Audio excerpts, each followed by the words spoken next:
ଆସନ୍ତା କାଲି ଯୋଉ ଘଟଣା ଘଟିଲା ମୋ ଭାଇ, ବାଲେଶ୍ୱରର ଅନ୍ତର୍ଗତ ମିତ୍ରପୁର ବ୍ଲୁ ଲେକ୍ରେ ତମେମାନେ ସମସ୍ତେ ଜାଣିଥିବ। କିନ୍ତୁ କିଛି ଝାଟିଆ ବ୍ଲଗର ମାନେ ଦେଖ କେମିତି ଫଟୋ ଉଠାଉଛନ୍ତି। ଭାଇ କିଛି ମାଇଣ୍ଡ କରିବନି, ଯୋଉଟା ସତ ମୁଁ କହୁଛି। ତମର ମାଇକିଆ କିଛି ବିବେକ ଅଛି? ଦୁଇଟି ଛାତ୍ର ପରଦିନ ଠାରୁ ପାଣି ଭିତରେ ବୁଡ଼ିକି ଅଛନ୍ତି। ସେମାନେ ଏବେ ନିଖୋଜ। ତମେ ଏଠି ସମସ୍ତଙ୍କ ଆଗରେ ଫଟୋ ଉଠାଉଛ। ପୋଲିସ ପ୍ରଶାସନ ଖୋଜିବାରେ ଲାଗିଛି। ଆଉ ବ୍ଲଗର ମାନଙ୍କ ପାଇଁ ଏଇଟା ଗୋଟେ କଣ୍ଟେଣ୍ଟ ହେଇଯିବ ନା।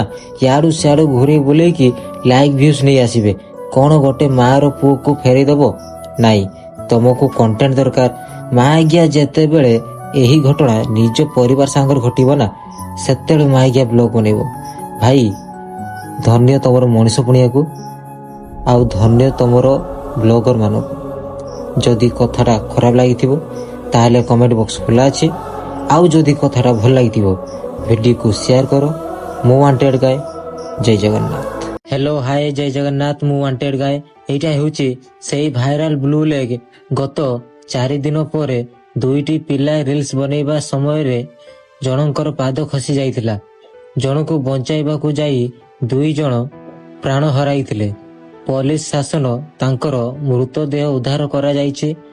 ଯେଉଁ ଭାଇ ଭଉଣୀମାନେ ଇନଷ୍ଟାଗ୍ରାମରେ ଭାଇରାଲ ଜାଗା ନା ଶୁଣିକି ଯେଉଁମାନେ ଆସୁଛ, ମୁଁ ତାଙ୍କୁ ଅନୁରୋଧ କରିଛି ସେଇ ଜାଗାକୁ ଯାଆନ୍ତୁ ନାହିଁ। ତମେ ଦେଖିପାରୁଥିବ କେତେ ଭିଡ଼ ମଧ୍ୟ ରହିଛି। ଯେଉଁମାନେ କଥା ନ ମାନିକି ଯେଉଁମାନେ ଭାଇରାଲ ଜାଗାକୁ ଆସୁଛ, ସେ ଜାଗା ବିଷୟରେ ସବୁ ଡିଟେଲ୍ସ ବୁଝିକି ଆସ। ନହେଲେ ଏମିତି ଗାଣ୍ଡି ମରି ହବ, ପାଖରେ କେହି ନଥିବେ। ଏତିକି କହିକି ମୋର ବ୍ଲଗ ଶେଷ କରୁଛି। ଜୟ ହିନ୍ଦ, ଜୟ ଭାରତ। ନିଜ ସୁରକ୍ଷା ନିଜ ହାତରେ।